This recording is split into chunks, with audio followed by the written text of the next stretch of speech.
வணக்கம். வாஸ்துவில் அறிய வேண்டியவை 1000 அப்படிங்கிறதுல இன்னைக்கு தெருக்கூத்தை பற்றி பார்ப்போம். இந்த மாதிரியான ஒரு சைட்டு போகிறோம். இது தெற்கு பார்த்துன்னு வச்சிங்களேன். இது சவுத்து தெற்கு பார்த்த ஒரு வீட்டு மனை இடம் உள்ளது படம். இதில் தெருக்கூத்துள்ள மனை இடங்கள், தெருக்கூத்து, தெருப்பார்வை, இதுதான் நம்ம ஒரு வீட்டு மனை இடம் வாங்குறத ரொம்ப முக்கியமாக கவனிக்க வேண்டியது. அதில் பார்த்தீங்கன்னா இந்த இது பார்த்தீங்கன்னா இது ஒரு தெருக்கூத்தாக வருது, இது ஒரு தெருக்கூத்தாக வருது. இந்த மனை இடம், இந்த மனை இடம் ஒரு தெருக்கூத்தாக வருது. சரி, இதில் எது நல்ல தெருக்கூத்து அப்படின்னு பார்ப்போம்.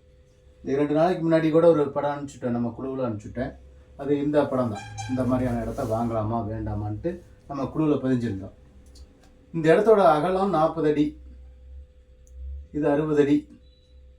இது வடக்கு பார்த்தது, இது தெற்கு பார்த்த சைட்டு. இது வாங்கலாமா அப்படின்னு நம்ம ஒரு சைட்டு பார்க்க போனோம். அவர் வாங்குறவர் இது வாங்கலாங்களா அப்படின்னு கூட்டிகிட்டு போனார். அதை பார்த்தோம். இந்த ரோடு எவ்வளோ இருக்குது அப்படின்னா 23 அடி இல்லை ரோடு. அப்போ 40 அடியில் 23 அடி போச்சுன்னா அங்கே 17 அடி தான் இருக்கும். இந்த தெருக்குத்தாகப்பட்டது உச்ச தெருக்குத்து எடுத்துக்கலாம். வடக்கு, இது கிழக்கு, வடக்கு கிழக்கு இருக்கக்கூடிய தெருக்குத்து இந்த பாகத்தில் வர்றது உச்ச தெருக்குத்து, நல்ல தெருக்குத்து தான்.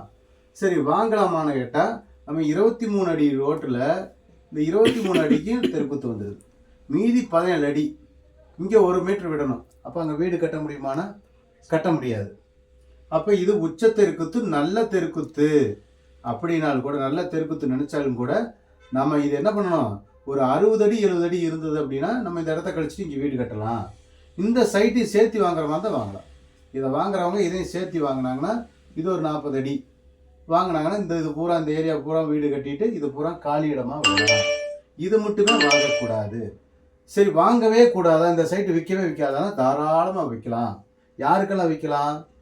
சிறுதொழில் செய்யக்கூடியவர்கள் அல்லது கடை நடத்தக்கூடியவர்கள், அதாவது சலூன் கடை, டெய்லரிங் கடை, கறிக்கடை, இந்த மாதிரியான வெட்டி விற்கக்கூடிய கடைகள், அல்லது ஒரு மூட்டையை பிரித்து பாக்கெட்டுகளை போட்டு சிறுதொழிலாக கடைக்கு கொண்டு போய் போடுறாங்க பாருங்க, அந்த மாதிரி சிறுதொழில் செய்யக்கூடியவர்கள் இந்த இடத்த வாங்கலாம்.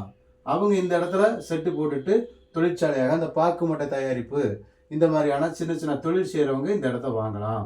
மற்றபடி பணியில் இருக்கக்கூடியவர்கள், உத்தியோகம் பார்க்கக்கூடியவர்கள், விவசாயம் பார்க்கக்கூடியவர்கள், மற்ற அந்த மாதிரி அமைப்பு இது வாங்கக்கூடாது. அப்படி வாங்குவதாக இருந்தால் இதை 2 சேர்த்து வாங்குறது உத்தமம். சரி, இந்த தெருக்குத்து இது அதே போல் வடக்கு கிழக்கு உள்ள தெருக்குத்து, இது தாராளம் வாங்கலாம். இது ஒரு 75 அடி அகலம், இது ஒரு 60 அடி உள்ள சைட்டு. அப்போ இந்த இடத்த வாங்கலாமா? தாராளமாக வாங்கலாம். இதுவும் 23 அடி இதுதான். அப்போ 23 அடி இங்கிட்ட ஒரு 2 அடி விட்டாலும் கூட 25 மீதி 50 அடி இருக்குது. இந்த 50 அடிக்குள்ளாக நம்ம மனை அமைச்சிக்கலாம். இதை வாசல் காலி இடமாக விட்டுக்கலாம். அப்போ இந்த மாதிரியான இது தெருக்குத்து உச்ச தெருக்குத்தாக இருந்தாலும் கூட வீடு கட்ட இடம் இருக்கான்னு பார்த்துக்கிட்டு இதை வாங்கலாம். சரி, அதே போல் இங்கே ஒரு தெருக்குத்து, இது தென் கிழக்கு உள்ள ஒரு தெருக்குத்து, இது நீச்ச தெருக்குத்து. இந்த பகுதியை வாங்கக்கூடாது. ஏன்னா நாம் இங்கே தான் வீடு கட்ட வேண்டி வரும். இந்த பகுதியில் வீடு கட்டிட்டோம்னா நேராக வீட்டை குத்தும். அப்போ இந்த மாதிரியான தெருக்குத்தை நம்ம தவிர்த்துக்கணும். அதுதான் தெருக்குத்து, தெருப்பார்வை இப்படின்னு சொல்லுவாங்க. ஒரு சில பழைந்த மாதிரி இருக்கும். அப்படி எப்படி இருந்தாலும் கூட இதையெல்லாம் தவிர்த்தரணும். இந்த மாதிரி பெரிய சைட்டாக தெருக்குத்தில் வந்தால், பெரிய சைட்டாக 60 அடி 80 அடி உள்ள சைட்டு வாங்கினால் மட்டுமே ஓரளவுக்கு உச்ச தெருக்குத்தாக, நல்ல தெருக்குத்தாக இருந்தாலும் கூட வீடு கட்ட முடியும். அப்படிங்கிறத நம்ம இன்னைக்கு இந்த தெருக்குத்தை பற்றி பார்த்துக்கலாம். அப்போ இந்த தெருக்குத்துக்கு இது மட்டும் வாங்கக்கூடாது, இதையும் சேர்த்து வாங்குங்க, அல்லது தொழில் சார்ந்தவங்க வாங்குங்கன்னு ஆலோசனை கொடுத்துட்டு வந்தோம். நன்றி. உங்களுக்கு புரிஞ்சுக்கணும்னு நினைக்கிறேன். இந்த தெருக்குத்து பதிவு உங்களுக்கு பயனுள்ளதாக இருக்குன்னு நினைக்கிறேன். அனைவருக்கும் நன்றி, வணக்கம்.